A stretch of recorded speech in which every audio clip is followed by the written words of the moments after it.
5 generations. 19-year-old Emma Mason stood among the rows of vines, her fingers gently caressing the leaves as she had done since childhood. The family winery, Mason Estates, was more than just a business. It was their legacy, their identity, their everything. "Emma, come inside. We need to talk," her father's voice carried across the vineyard, unusually solemn and heavy. The Mason Estate house was a charming Victorian structure that had withstood decades of California seasons. Inside, Emma found her parents sitting at the dining table, faces drawn with worry. Papers were scattered across the mahogany surface, bank statements, property assessments, and documents bearing intimidating red stamps. "What's going on?" Emma asked, her heart sinking at the sight of her father's reddened eyes. Robert Mason, once robust and confident, now looked defeated. "We're losing everything, Emma. The drought these past 3 years, the wildfires last season, the loans we took. To rebuild, we're drowning in debt." Her mother, Catherine, reached for Emma's hand. "The bank is foreclosing. 3 weeks they've given us. 3 weeks before 5 generations of Masons lose everything." Emma's world spun. Mason Estates wasn't just a winery. It was home to 30 employees, some of whom had worked there since before she was born. It was where local schools held their agricultural programs, where community events brought the valley together. "There has to be something we can do," Emma insisted, her voice barely steady. Robert and Catherine exchanged a glance that sent chills down Emma's spine. "There's an offer," her father began, his voice barely audible, "from Harrison Powell." The name hung in the air like a dense fog. Harrison Powell, the Texas oil and real estate magnate whose name graced buildings and charitable foundations across America. At 75, his wealth was legendary, his influence unmatched. Emma had seen him once at a charity gala in San Francisco, a tall, imposing figure with piercing eyes and silver hair, surrounded by aides and admirers, yet somehow profoundly alone. "What kind of offer?" Emma asked, though something in her already knew. Catherine slid a document toward her. "He's been looking to add a prestigious winery to his portfolio. He's offered to clear all our debts and invest in modernizing the estate." "That's good news, right?" Emma's voice was hopeful, but the continued gravity on her parents' faces suggested otherwise. "There's a condition," her father said, his voice breaking. "He wants to marry into the family. He wants you, Emma." The words hit her like a physical blow. "Are you serious? This is the 21st century. You can't possibly be considering selling your daughter." "It's not like that," Catherine hurried to explain, though her eyes betrayed her. "It would be a marriage in name only. He's seeking a companion, someone to accompany him to events, to give his life some semblance of normality in his final years. At 75, he's looking for a 19-year-old companion." Emma's voice rose in disbelief. Robert looked away. "He's assured us it would be strictly platonic. You would have your own quarters, your own freedom. After a respectable period, you could even discreetly see others if you wished. He simply wants the appearance of family." "And you believe that?" Emma stood up, shaking. "We don't have a choice, Emma," her father whispered. "Without this, it's not just us who lose everything. It's Marta, who's worked in our kitchen for 30 years. It's old Joe, who's tended these vines since before you were born. It's the 28 other people who depend on Mason Estates for their livelihood." Emma turned away, tears threatening to spill. Through the window, she could see the rows of vines stretching toward the horizon, the small chapel where her grandparents had married, the oak tree under which generations of Masons had celebrated harvests.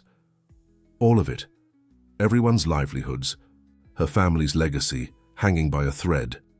"Just meet him," Catherine pleaded. "He's flying in tomorrow. Talk to him. See what you think." The next 24 hours passed in a blur of anger, desperation, and finally resignation. When Harrison Powell's private helicopter descended onto the landing pad at the edge of the estate, Emma stood beside her parents, dressed in a simple blue sundress, her heart hammering against her ribcage. Powell was exactly as she remembered, tall and commanding, his movements deliberate despite his age. His eyes, however, surprised her. Up close, they held a depth of sadness she hadn't expected. "Miss Mason," he greeted, his Texas drawl soft but resonant. "Thank you for agreeing to meet me. I understand this is an unconventional situation." Unconventional was the understatement of the century, but Emma managed a nod. The meeting took place in the estate's sunroom, with floor-to-ceiling windows overlooking the vineyards. Powell spoke of his admiration for Mason estates, his plans for expansion and modernization, and the charitable foundation he envisioned establishing in the Mason family name. Not once did he directly address the marriage proposal, speaking instead of partnership and mutual benefit. It was only when her parents excused themselves, leaving Emma alone with him, that Powell's demeanor changed slightly. "You must think me a monster," he said quietly. "I think you're a man who's accustomed to buying whatever he wants," Emma replied, surprising herself with her boldness. Powell's lips curved in what might have been respect. "Not everything can be bought, Miss Mason. Some things can only be arranged." "And that's what this is? An arrangement?" "I have more money than any man could spend in 10 lifetimes, Powell said, gazing out at the vineyards. "What I don't have is time. Or family. My wife passed 15 years ago. My children are scattered, more interested in their inheritance than in their father. I'm surrounded by people who want something from me, but no one who simply wants to be with me." "So you thought you'd buy a young wife?" Powell didn't flinch at her directness. "I thought I might create a mutually beneficial arrangement with a family I respect. You would have your own life, Emma, your own pursuits. I ask only for your presence at certain functions, your conversation at dinner, perhaps your companionship. On occasion. In return, your family legacy continues. The people who depend on this land keep their livelihoods." "And what happens when you're gone?" Emma asked, the blunt question hanging between them. For the first time, Powell smiled genuinely. "Then you'll be a very wealthy young widow, free to do as you please." The contract arrived the next morning, 30 pages of legal terminology, with clauses in both English and Arabic, reflecting Powell's extensive business interests in the Middle East. Emma's eyes caught on phrases like companionship obligations and inheritance contingencies. One clause specified that full inheritance rights would only be conferred upon consummation of the marriage, a detail that made her stomach turn. Her parents didn't pressure her for an answer, but the weight of 30 livelihoods pressed down on Emma's shoulders. After 3 days of sleepless nights, she made her decision. "I'll do it," she told her parents over breakfast, her voice hollow. "For the estate, for everyone who depends on us." The wedding was arranged with dizzying speed. Within 2 weeks, Emma found herself in a private ceremony at Powell's sprawling ranch in West Texas. No friends, no extended family, just her parents, Powell's lawyer, and a justice of the peace who avoided eye contact throughout the brief ceremony. Powell's ranch was a kingdom unto itself, 20,000 acres of Texas landscape, with a main house that resembled a modern castle. Emma was shown to her quarters, a beautiful suite larger than her entire family home, with a private garden and every luxury imaginable. Yet all she felt was the cold certainty that she had traded her freedom for a gilded cage. "You'll adjust," Powell assured her on their first evening together as husband and wife. "In time, you might even find happiness here." Emma doubted it, but she nodded politely.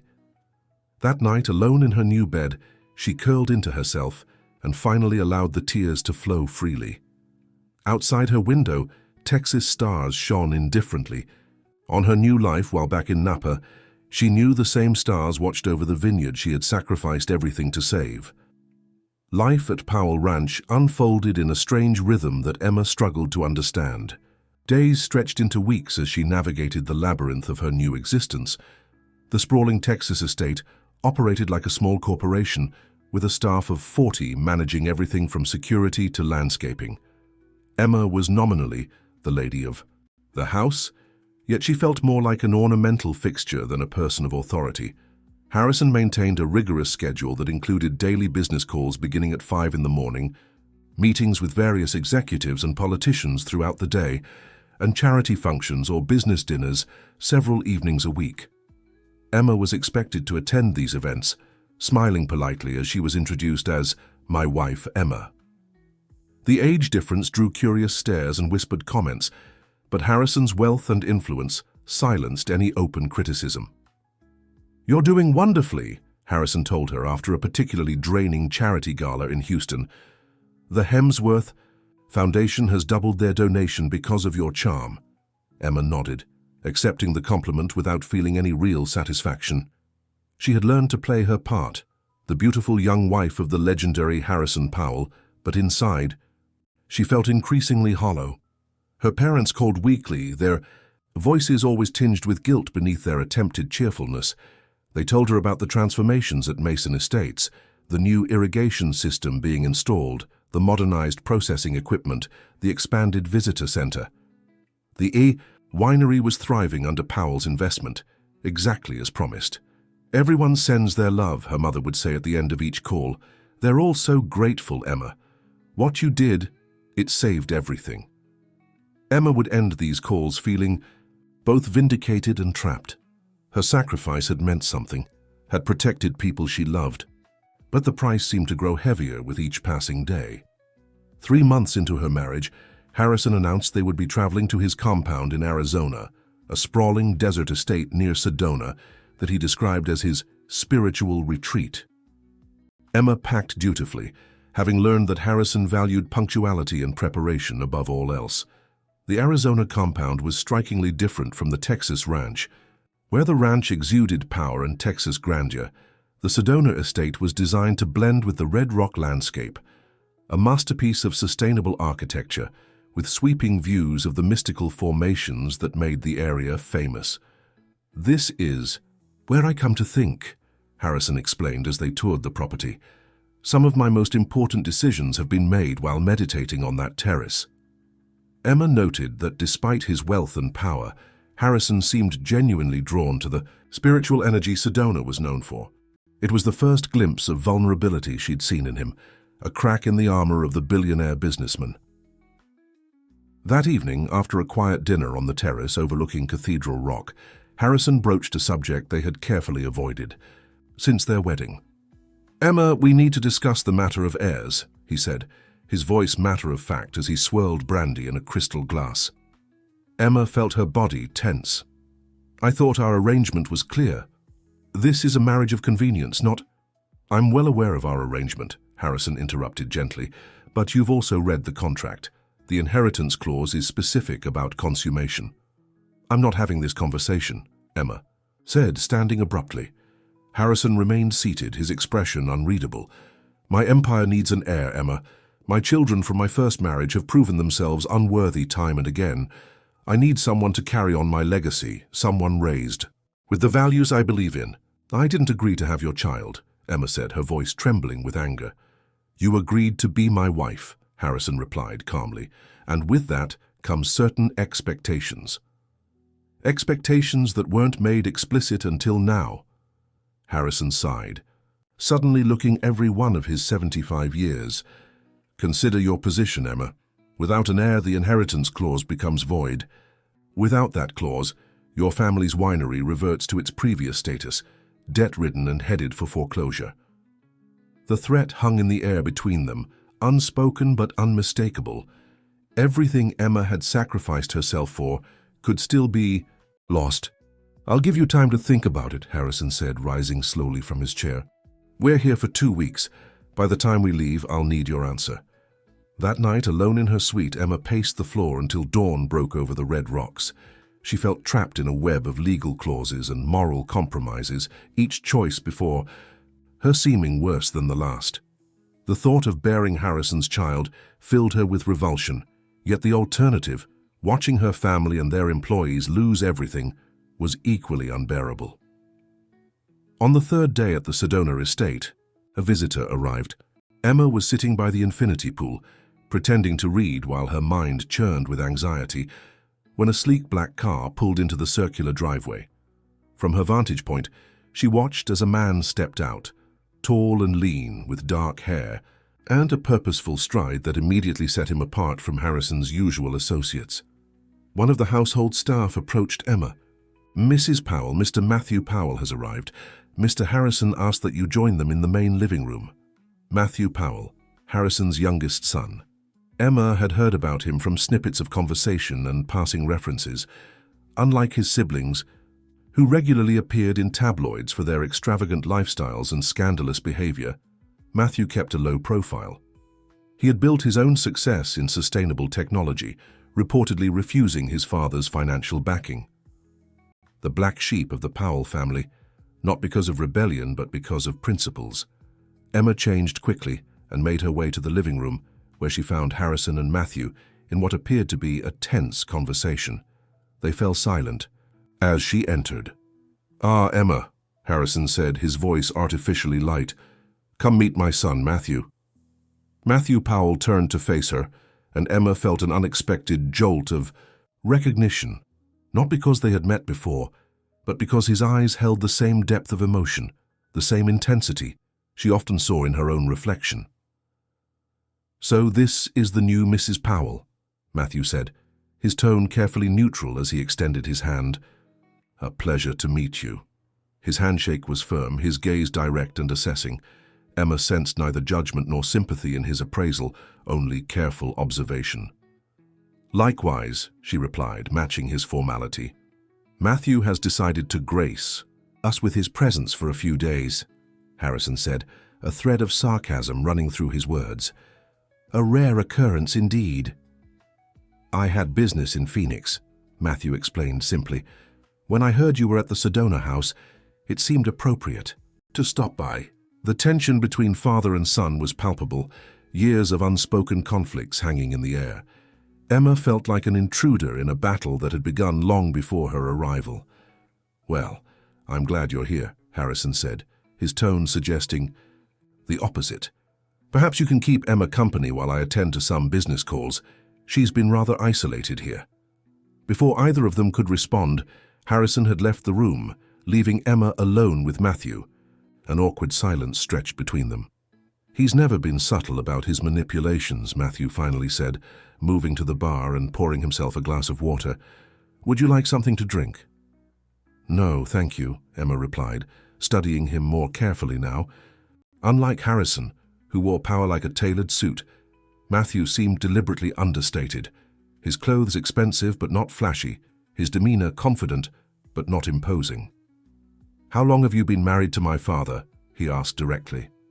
3 months, 2 weeks, and 4 days, Emma answered without hesitation. A ghost of a smile touched Matthew's lips. "That's a very precise count for someone in a happy marriage." Emma didn't respond, unwilling to reveal anything to this stranger, regardless of his relationship to Harrison. "I should warn you," Matthew continued, "my arrival isn't coincidental. I've been investigating my father's sudden marriage to a woman 56 years his junior. I found it concerning." "Investigating?" Emma felt a chill run through her. "Why would you care who your father marries?" "I don't, generally speaking," Matthew replied, his gaze steady. "But when a 19-year-old from a financially struggling winery suddenly becomes the wife of one of America's wealthiest men, with a contract that includes unusually specific inheritance clauses, it raises questions." Emma felt the color drain from her face. "You've seen the contract." "I have resources," he said simply, "and concerns about my father's state of mind. At 75, people sometimes make decisions that aren't entirely rational." "Your concern is touching," Emma said coldly, "but your father's mind is perfectly sound. Our marriage was a business arrangement, nothing more." "An arrangement that conveniently saved your family's winery from foreclosure," Matthew observed. Emma lifted her chin. "Judge me if you want, but don't pretend to understand my choices." For a moment, Matthew's composed facade slipped, revealing something that looked almost like respect. "I'm not here to judge you, Emma. I'm here to understand what's happening and to ensure my father isn't being influenced unduly." "You think I'm manipulating him?" Emma couldn't contain a bitter laugh. "Your father is the one who proposed this arrangement. He's the one with all the power, all the money, all the leverage. I'm just trying to survive in the world he created." Their conversation was interrupted by the return of Harrison, who looked between them with shrewd assessment. "Getting acquainted." "I see." "Just starting to," Matthew replied, his expression once again carefully neutral. Emma was telling me about your whirlwind romance. Harrison's eyes narrowed slightly at his son's sarcasm. Perhaps you could join us for dinner, Matthew. Emma has been an extraordinary addition to my life. You might learn something about what truly matters beyond your precious principles. That evening, dinner was served on the main terrace, the spectacular sunset over Sedona's red rocks, providing a dramatic backdrop to the tense family gathering. Emma found herself caught in a complex power struggle between father and son, each testing the other through seemingly casual conversation that was laden with subtext. Emma tells me she's never been to your tech campus in California, Harrison remarked as the main course was served. Perhaps you should give her a tour sometime. Show her how the other half of the Powell Empire operates. My company isn't part of any Powell Empire, Matthew corrected calmly, but I'd be happy to show Emma around if she's interested. Emma glanced between them, sensing the layers of meaning beneath the exchange. I'd like that, she said cautiously. I've always been interested in sustainable technology. Matthew's eyes met hers briefly, a silent acknowledgement passing between them. In that moment, Emma realized she had found something unexpected in the Sedona Desert, a potential ally in the most unlikely of places. Next morning, Emma woke to find Harrison had departed for an emergency meeting in Phoenix. A handwritten note informed her he would return the following day and expected her to entertain Matthew appropriately. The thinly veiled command felt like yet another reminder of her position, somewhere between wife and employee. After breakfast, on the terrace, Emma was surprised when Matthew approached her with an unexpected suggestion. Would you like to see something special? Something tourists never get to experience? His offer caught her off guard. What did you have in mind? There's a hidden trail that leads to one of the most sacred vortex sites in Sedona. The local elders showed it to me years ago when I was working on a conservation project. Emma hesitated, going off alone with her stepson, a man who had openly admitted to investigating her, seemed risky. Yet something in his demeanor had shifted since their initial confrontation, a tentative respect replacing his earlier suspicion. Let me change into hiking clothes, she decided. An hour later, they were following a narrow path that wound through juniper trees and towering red rock formations. The desert air was crisp and clean, the landscape painted in vibrant hues of crimson and amber under the morning sun. For the first time in months, Emma felt something like freedom as she climbed over boulders and navigated steep inclines, her body remembering the joy of movement. You're in good shape, Matthew observed as they paused for water at a high overlook. Not many people can keep this pace.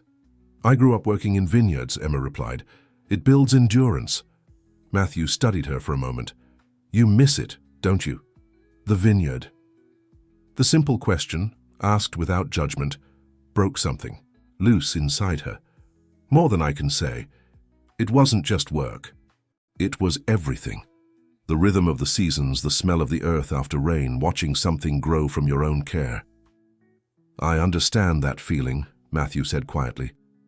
It's why I left the Powell Empire to build something of my own. They continued hiking, the conversation flowing more naturally as they shared stories of their respective industries, her knowledge of viticulture, his expertise in sustainable technology. For brief periods, Emma almost forgot the circumstances that had brought them together, enjoying the simple pleasure of intellectual exchange. Nearly 2 hours into their hike, they reached Matthew's destination, a secluded plateau nestled between two towering formations, with a natural stone alcove providing shade.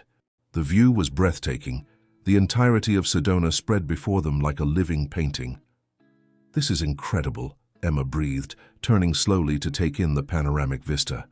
The Yavapai people believe this is a place where the veil between worlds is thinnest, Matthew explained, settling onto a flat rock. A place for clarity and truth. Emma gave him a sidelong glance. Is that why you brought me here, for truth? Perhaps, he acknowledged with a slight smile, or perhaps I just thought you might need a break from the Powell compound. They sat in companionable silence for a while, the vastness of the landscape putting human concerns into perspective.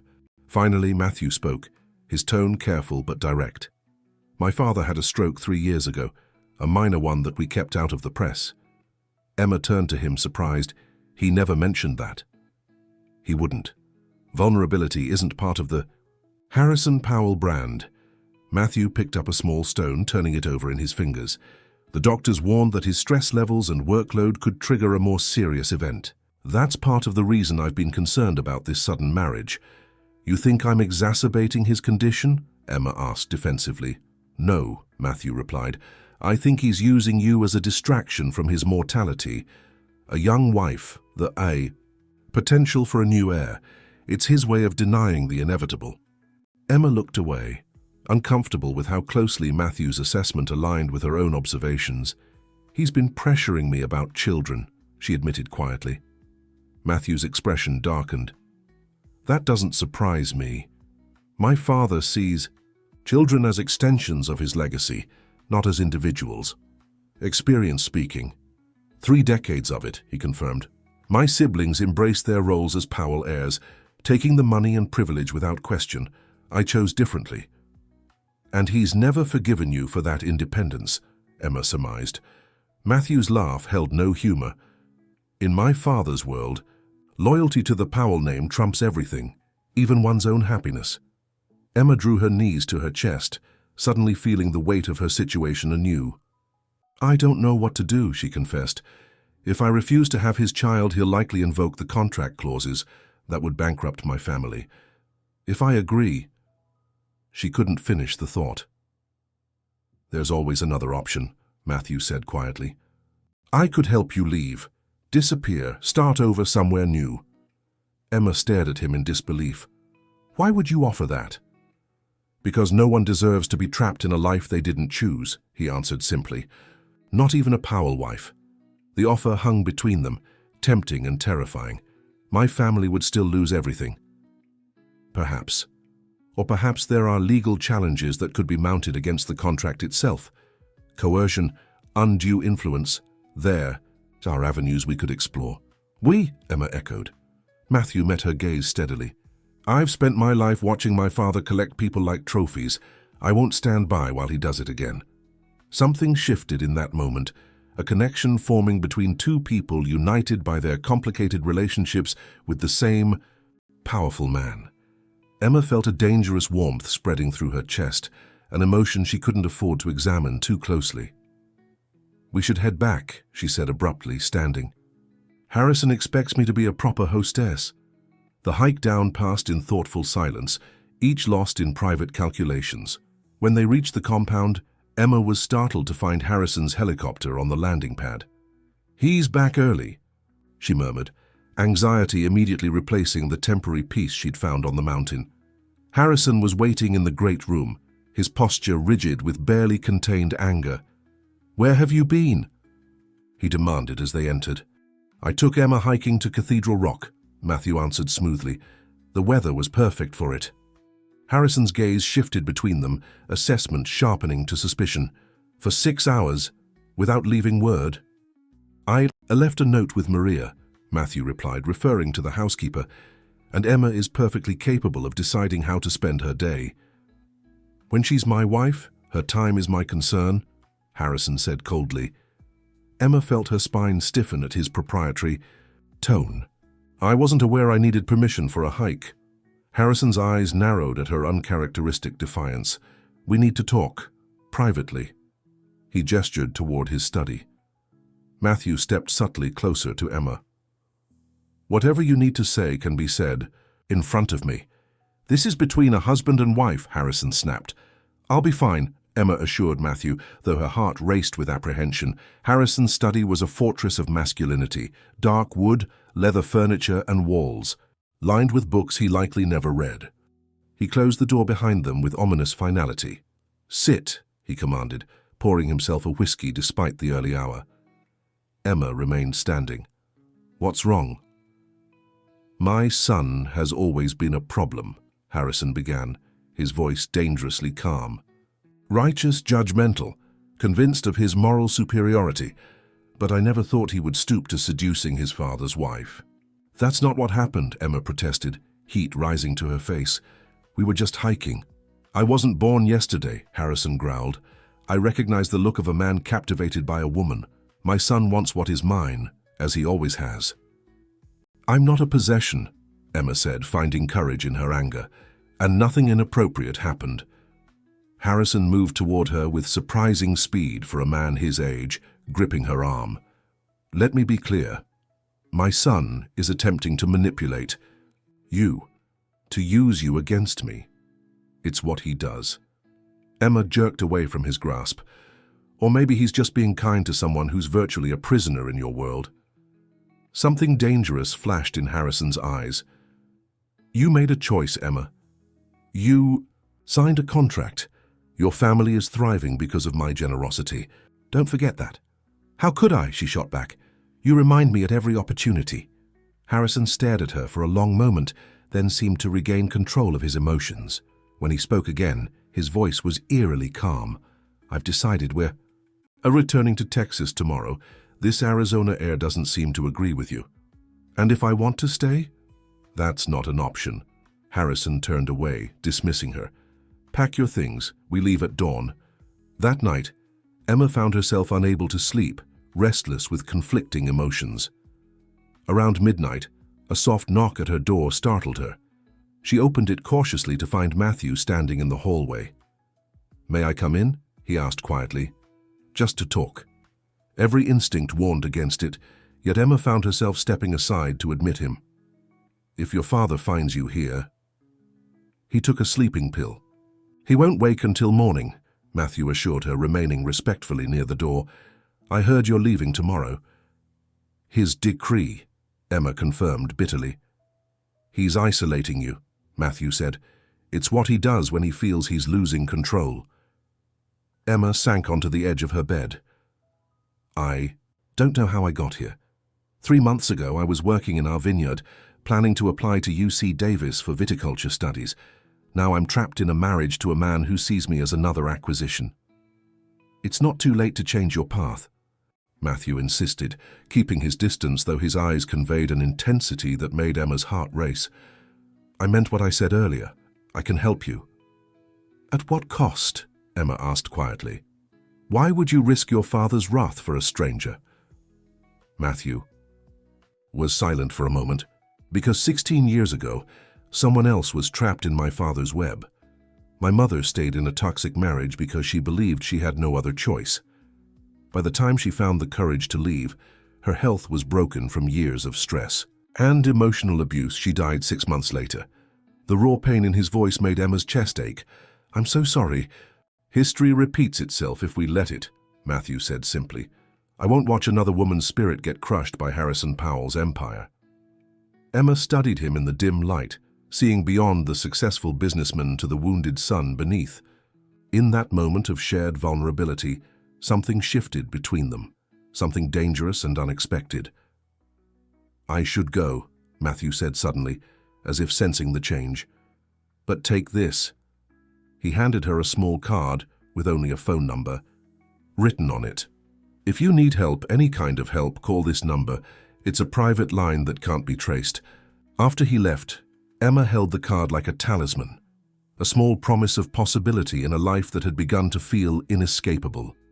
She tucked it into the lining of her suitcase where not even the most thorough search would find it, then lay awake, watching moonlight creep across the ceiling, wondering which path would lead to freedom and which to deeper captivity. Morning arrived too quickly, bringing with it the mechanical process of departure. Harrison was coldly efficient, issuing instructions to staff and barely acknowledging Emma beyond necessary courtesies. Matthew was nowhere to be seen. As Emma boarded the helicopter that would take them to the airport, she cast one last look at the magnificent red rocks of Sedona, wondering if she would ever see them again, or the man who had offered her a glimpse of possible escape. The Texas ranch felt more confining than ever when Emma returned. Harrison implemented subtle but effective changes that limited her independence. Staff members who suddenly needed to accompany her on errands, security protocols that required advance notice of her movements, and a social calendar so packed with obligatory appearances that she barely had time to think, let alone plan. 2 weeks after their return from Sedona, Emma woke with a familiar nausea that had been plaguing her for several mornings. The realization hit her with terrifying clarity. She might be pregnant. The night before they left Arizona, Harrison had come to her room insisting on his husbandly rights. Emma had been too shocked, too unprepared to resist effectively. That single traumatic encounter might have sealed her fate. Panic seized her as she calculated the possibilities. A pregnancy would bind her irrevocably to Harrison, exactly what he wanted. With shaking hands, she locked herself in the bathroom and took the test she had secretly purchased and hidden during her last supervised shopping trip. 2 pink lines appeared, confirming her worst fears.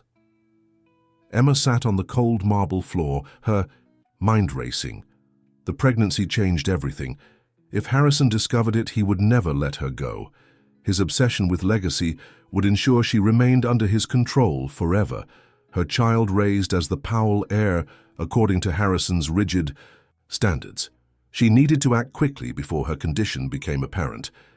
With trembling fingers, Emma retrieved Matthew's card from its hiding place and dialed the number. "This is Matthew," his voice answered on the second ring. "It's Emma," she whispered, fear making her voice quaver. "I need help." There was a brief pause. "Are you safe right now?" "Yes, but—" She swallowed hard. "I'm pregnant." The silence that followed felt eternal. When Matthew finally spoke, his voice was carefully controlled. "I understand. Can you speak freely?" "Not for long. Harrison has a breakfast meeting, but the staff will be checking on me soon. Listen carefully. In 3 days there's a charity gala in Dallas that Harrison won't miss. You'll be expected to attend. During the event, excuse yourself to the restroom at exactly 9:30. Take the service corridor to the east exit. There will be a car waiting, silver Audi, license plate ending in 479. The driver will bring you to me." "He'll come after me," Emma whispered. "Let me worry about that," Matthew assured her. "Just be there at 9:30. Can you do that?" "Yes," she answered, conviction steadying her voice. "I'll be there." The next 3 days passed in a haze of anxiety and careful preparation. Emma maintained a facade of normalcy, while secretly gathering essential documents and a few irreplaceable keepsakes. She hid a small bag in the back of her closet, ready to grab at a moment's notice. The evening of the gala arrived with agonizing slowness. Emma dressed meticulously in a midnight blue gown that Harrison had selected, one of many designer pieces he'd purchased to showcase his young wife. As she fastened diamond earrings worth more than her family's entire vineyard, she wondered if this would be the last time she played the role of Mrs. Powell. Harrison was in rare form that evening, charismatic and commanding as he worked the room, introducing Emma to senators, CEOs, and celebrities with practiced ease. She smiled and nodded at all the right moments, while her heart pounded a desperate countdown to 9:30. "You're quiet tonight," Harrison remarked during a brief moment. "Alone. Are you feeling ill?" Emma forced a smile. "Just a headache, nothing serious." Harrison checked his watch. "The Attorney General is arriving soon. I need you beside me when I greet him." At 9:25, Emma excused herself. "I need to freshen up before he arrives. I'll only be a moment." Harrison nodded distractedly, already scanning the room for his next strategic conversation. Emma's heart hammered as she made her way through the crowded ballroom, fighting the urge to run. The ladies' room was mercifully empty. She slipped inside a stall, changing her stilettos for the flat shoes she'd hidden in her clutch. At exactly 9:30, she stepped out and hurried down the service corridor as Matthew had instructed. The silver Audi was waiting, engine running. Emma slid into the back seat, breathless with fear and exhilaration. "Drive," she instructed, not looking back as the hotel disappeared behind them. 40 minutes later, they arrived at a private airstrip where a small jet waited on the tarmac. Matthew stood at the foot of the boarding stairs, tension evident in his posture.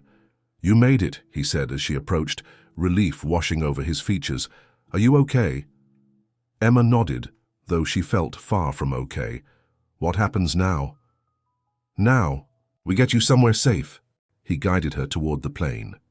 "My father will be furious when he realizes you're gone. We need to be well away from here before that happens." "Where are we going?" Emma asked, as they settled into the luxurious interior of the private jet. "First, to New Mexico, then potentially overseas. I have connections who can help us stay below radar until we formulate a long-term plan." The reality of what she was doing hit Emma with full force. "I'm leaving everything behind." Matthew's expression softened. "Not everything. Your family will be protected. I've already put measures in place, and you're taking the most important thing with you." His gaze dropped momentarily to her still flat stomach. The plane took off smoothly, banking east before turning south. Emma watched the lights of Dallas recede, marking the end of her brief, bizarre chapter as Harrison Powell's wife. "He'll use every resource to find me," she said quietly. "He won't let his heir disappear." "Let me worry about that," Matthew repeated his earlier assurance. "For now, rest. You're safe." Despite her anxiety, exhaustion soon pulled Emma into a fitful sleep. She woke hours later as the plane began its descent, the pink-orange glow of sunrise filling the cabin. "Welcome to Santa Fe," Matthew said, handing her a cup of herbal tea. "We'll stay here briefly while I finalize arrangements." The safe house was a modernist adobe structure nestled in the foothills outside Santa Fe, its expansive windows offering views of the Sangre de Cristo Mountains. It was beautiful but isolated, perfect for someone who needed to disappear. "This place is owned by a trust," Matthew explained as he showed her around. "It can't be traced to me or to you." For the first time since fleeing Dallas, Emma allowed herself to breathe. "Thank you," she said simply. "I don't know how I can ever repay you." Matthew's eyes held hers. "You don't owe me anything, Emma. You deserved freedom long before tonight." During their week in Santa Fe, Emma and Matthew fell into an easy routine, sharing meals and quiet conversations as they planned their next steps. Emma was surprised by how quickly she felt comfortable with him, his thoughtfulness, his respect for her boundaries, his genuine concern for her well-being. On their fifth evening, as they sat on the terrace watching the sunset paint the mountains in brilliant gold, Matthew received a call that changed everything. "It's my contact at the hospital in Dallas," he said, stepping away to take the call privately. When he returned minutes later, his expression was grave. "Emma, there's news about my father. He suffered a major stroke just after the gala. He's in critical condition." Emma felt the world tilt. "Because of me? Because I left?" "No," Matthew said firmly, sitting beside her. "The doctors say it was coming for months. His blood pressure, his stress levels, his refusal to slow down. Your leaving may have been the trigger, but the gun was loaded long ago." "What happens now?" she asked, mind reeling. "That depends on you," Matthew replied. "We can continue with our plan to get you overseas, or we face this directly. Return to Texas. Deal with the legal implications of your situation while my father is incapacitated." Emma considered her options, her hand instinctively moving to her stomach. The child growing inside her deserved more than a life in hiding, constantly looking over their shoulder. "I want to face this," she decided. "Whatever comes, I don't want to run anymore." The return to Texas was surreal. News of Harrison Powell's stroke had made national headlines, with speculation about succession plans dominating business networks. Matthew arranged for Emma to enter the hospital through a private entrance, avoiding the press camped outside. Harrison lay still and diminished in the hospital bed, connected to machines that beeped and hummed in rhythmic reassurance that life continued, however tenuously. His powerful presence was reduced to a frail shadow, vulnerable in ways Emma had never imagined possible. "The doctors say he may never regain consciousness," Matthew explained quietly, "and if he does, he'll likely have significant cognitive impairment." Emma felt a complex mixture of emotions: relief, guilt, pity, and a strange sense of loss for what might have been if Harrison had been a different kind of man. "What happens to his business empire?" she asked. "That's where things get complicated," Matthew replied. "The board will want stability. My siblings will fight for control. And then there's you, his legal wife, potentially carrying his heir." The following weeks unfolded in a blur of legal meetings and medical consultations. Emma was surprised to discover allies among Harrison's team, long-time employees who had grown disillusioned with his ruthless methods and who welcomed Matthew's more ethical approach. Harrison's other children arrived, bringing with them waves of hostility toward Emma and accusations of fortune hunting. Matthew stood as a buffer between Emma and these attacks, his calm demeanor and strategic mind proving invaluable as they navigated the treacherous waters of Powell family politics. 3 months after Harrison's stroke, Emma received confirmation that the specific clause in their marriage contract requiring consummation for inheritance was legally unenforceable, a victory that brought immense relief. However, as Harrison's legal wife, she still stood to inherit a significant portion of his estate should he pass away. "I don't want his money," she told Matthew as they walked through the rose garden at the ranch. "I never did." "I know," he said softly. "But the situation has changed. The child you're carrying deserves security." Emma placed a hand on her now visible bump. "This child deserves more than money. They deserve love, freedom, normalcy, all the things that wealth in the Powell world seems to destroy." As Harrison's condition stabilized but showed no signs of improvement, a resolution began to form in Emma's mind. When she finally shared it with Matthew, he listened without interruption, his expression thoughtful. "You're proposing to relinquish most of your inheritance rights in exchange for ownership of your family's winery and a modest trust for the child," he summarized. Emma nodded. "The Powell empire should go to those who want it. All I want is to return to the life I loved, to raise my child among the vines and open skies." "My siblings will jump at the offer," Matthew noted. "They care more about power than family legacy." "And you?" Emma asked, studying his face. "What do you want from all this?" The question hung between them, laden with unspoken possibilities.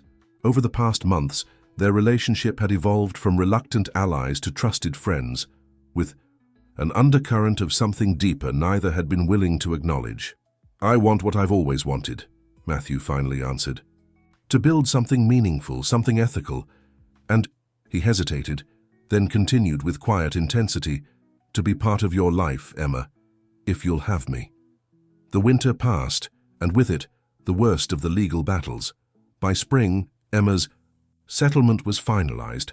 Mason Estates returned to her family's ownership with all debts cleared and modernizations completed, plus a trust fund for her child that would ensure education and security without the burden of excessive wealth.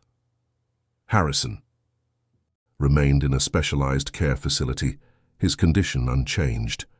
Emma visited occasionally, sitting quietly by his bedside, sometimes reading aloud from books on viticulture or telling him about the vineyard's progress.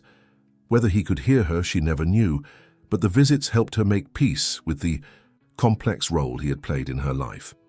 On a brilliant May morning, Emma stood among the rows of vines at Mason Estates, breathing in the familiar scent of earth and green growth. Her parents worked nearby, their faces relaxed and happy for the first time in years. The winery was thriving, its future secure without the shadow of debt looming over it. "Are you sure about this?" Matthew asked, coming to stand beside her. "Starting over here?" Emma smiled, leaning into his embrace. Her 8-month pregnant belly made closeness awkward, but all the more precious. "This isn't starting over. It's coming home, but bringing the best parts of what I found along the way." Together they walked toward the small cottage at the edge of the vineyard, a simple place without the grandeur of Powell mansions, but filled with warmth and promise. Emma had designed the nursery herself, painting the walls with murals of grapevines and desert landscapes, honoring both sides of her child's heritage. In the evening, they sat on the porch swing, watching the sunset paint the vineyard in gold. Matthew's hand rested protectively over Emma's belly, feeling the strong kicks of the daughter who would be born into a world vastly different from the one her parents had planned. "I never believed in fate," Emma mused, watching the first stars appear, "but sometimes I wonder if all the pain and fear was necessary to bring us here." "Not necessary," Matthew corrected gently, "but transformed."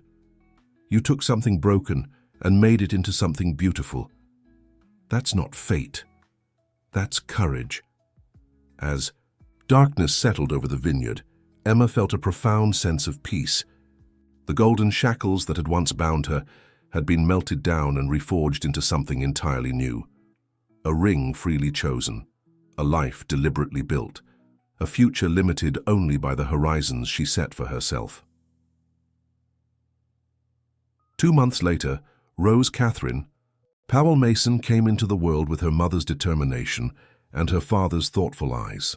She would grow up running through Vineyard Rose, studying sustainable agriculture at university, and eventually creating a foundation that would bridge her dual heritage, using Powell resources to support family farms and ethical agricultural practices worldwide. And on warm summer evenings when the work was done and the vines swayed gently in the twilight breeze, Emma would tell her daughter stories of courage and perseverance, of sacrifices made and freedom reclaimed. Not fairy tales of princesses rescued by knights, but something far more valuable, true stories of a woman who had found the strength to rescue herself, and in doing so, created a legacy of love more enduring than any empire of gold. The end. Dear listeners, we hope you've been moved by Emma's journey from sacrifice to freedom. For more emotional stories that explore the complexities of love, family, and self-discovery, we've created a special playlist just for you. Find it by clicking the link to your left. If Emma's struggle to reclaim her life resonated with you, please subscribe to our channel and leave a like on this video. Every day we bring you unique narratives that capture the depth of human experience. What would you have done in Emma's position? We'd love to hear your thoughts in the comments below. Until our next